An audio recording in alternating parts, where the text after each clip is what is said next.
Hello friends, ಎಲ್ಲರಿಗೂ ನಮಸ್ಕಾರ. ಕವಿತಾ ಕಿರಣ ಲೋಕಕ್ಕೆ ನಿಮ್ಮೆಲ್ಲರಿಗೂ ಮತ್ತೊಮ್ಮೆ ಸ್ವಾಗತ. ರಥಸಪ್ತಮಿ ದಿನ ನಾವು ಸೂರ್ಯನಿಗೆ ಅರ್ಘ್ಯವನ್ನು ನೀಡುವುದರ ಮಹತ್ವವೇನು ಎಂಬುದರ ಒಂದು ಮಾಹಿತಿನ ಇವತ್ತಿನ ವಿಡಿಯೋದಲ್ಲಿ ತಿಳ್ಕೊಳ್ಳೋಣ ಸ್ನೇಹಿತರೆ.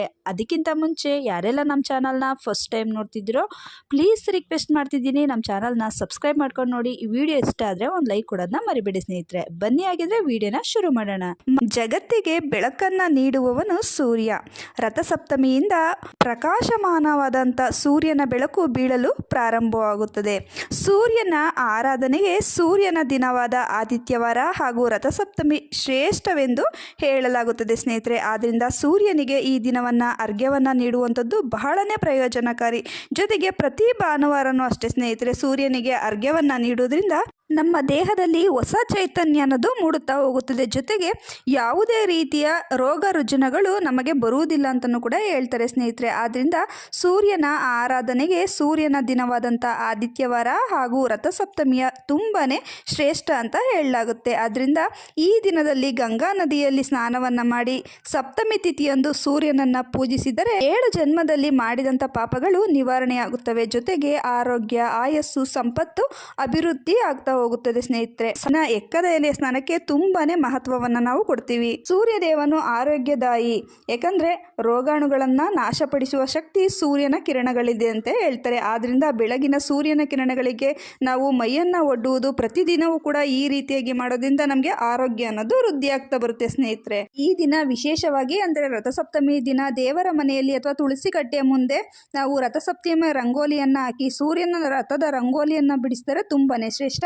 ಯಾವ ರೀತಿ ಪೂಜೆ ಮಾಡಬೇಕು, ಯಾವ ರೀತಿ ಪೂಜೆಯನ್ನ ಮಾಡಬೇಕು ಅಂತ ನಾನು ಶಾಸ್ತ್ರೋಕ್ತವಾಗಿ ಇಂದಿನ ವಿಡಿಯೋಗಳಲ್ಲಿ ತಿಳಿಸ್ಕೊಟ್ಟಿದ್ದೀನಿ ಸ್ನೇಹಿತರೆ. ಆ ರೀತಿಯಾಗಿ ನೀವು ರಂಗೋಲಿಯನ್ನ ಹಾಕಿ ನೀವು ತಾಮ್ರದ ಕಳಶದಲ್ಲಿ ಶುದ್ಧವಾದ ನೀರು, ಅಕ್ಷತೆ, ಸ್ವಲ್ಪ ಅರಿಶಿನ, ಕುಂಕುಮ, ಕೆಂಪು ಹೂಗಳು, ಒಂದು ಎಕ್ಕದ ಎಲೆ ಅಥವಾ ಎಕ್ಕದ ಹೂಗಳನ್ನು ನೀವು ಆ ಒಂದು ನೀರಿಗೆ ಹಾಕಿ ಅದರಲ್ಲಿ ಅರ್ಘ್ಯವನ್ನು ನೀಡಿದರೆ ತುಂಬಾನೇ ಒಳ್ಳೆಯದು ಸ್ನೇಹಿತರೆ. ಈ ರೀತಿ ಮಾಡೋದ್ರಿಂದ ಪೂರ್ವಜನದ ಪಾಪಗಳು ಹಾಗೂ ಈ ಜನ್ಮದ ಸಕಲ ದುಃಖಗಳು ಕೂಡ ಪರಿಹಾರ ಆಗುತ್ತೆ ಅಂತ ಹೇಳಲಾಗುತ್ತೆ ಸ್ನೇಹಿತರೆ. ಸೂರ್ಯ ಉದಯವಾಗುತ್ತಿರುವಂಥ ಸಮಯದಲ್ಲಿ ಅರ್ಘ್ಯವನ್ನು ನೀಡಬೇಕು. ನೀವು ಎತ್ತರದ ಒಂದು ಸ್ಥಳಕ್ಕೆ ಹೋಗಬೇಕು ಅಥವಾ ನೀವು ಟೆರೆಸ್ ಮೇಲೂ ಕೂಡ ಇದನ್ನು ನೀವು ಮಾಡಬೇಕಾಗುತ್ತೆ.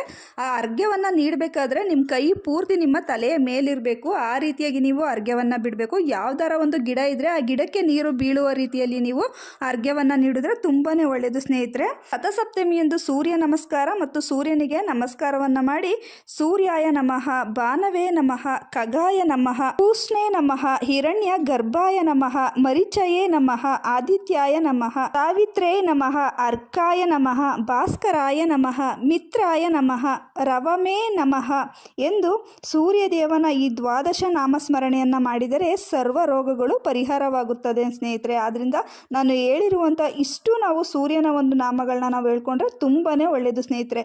ವೈವಾಹಿಕ ಜೀವನದಲ್ಲಿ ಸಂತೋಷವನ್ನು ಪಡೆಯಲು ಈ ದಿನ ಮುಂಜಾನೆ ಸ್ನಾನದ ನಂತರ ಪವಿತ್ರ ನದಿ ಮತ್ತು ಜಲಾಶಯ ಅಥವಾ ಹರಿಯುವ ನೀರಿಗೆ ಎಳ್ಳಿನ ಎಣ್ಣೆಯ ದೀಪವನ್ನು ಹಚ್ಚಿ ಬಿಡಬೇಕು ಅಂತ ಹೇಳ್ತಾರೆ. ಬೆಳಿಗ್ಗೆ ಅಥವಾ ಸಂಜೆ ಆದಿತ್ಯ ಹೃದಯ ಪಾರಾಯಣವನ್ನು ಪಠಿಸುವುದು ಅಥವಾ ಕೇಳುವುದರಿಂದ ಕೆಲಸದಲ್ಲಿ ಯಶಸ್ಸು ಅನ್ನೋದು ಕೂಡ ಸಿಗ್ತಾ ಹೋಗುತ್ತೆ ಸ್ನೇಹಿತರೆ. ಇವತ್ತಿನ ಈ ಚಿಕ್ಕ ಮಾಹಿತಿ ನಿಮಗೆಲ್ಲ ಇಷ್ಟ ಆಗಿದ್ರೆ ನಮ್ಮ ಚಾನಲ್ನ ಸಬ್ಸ್ಕ್ರೈಬ್ ಮಾಡಿ, ಈ ವಿಡಿಯೋಗೆ ಒಂದು ಲೈಕ್ ಕೊಡೋದನ್ನ ಮರಿಬೇಡಿ ಸ್ನೇಹಿತರೆ. Thank you.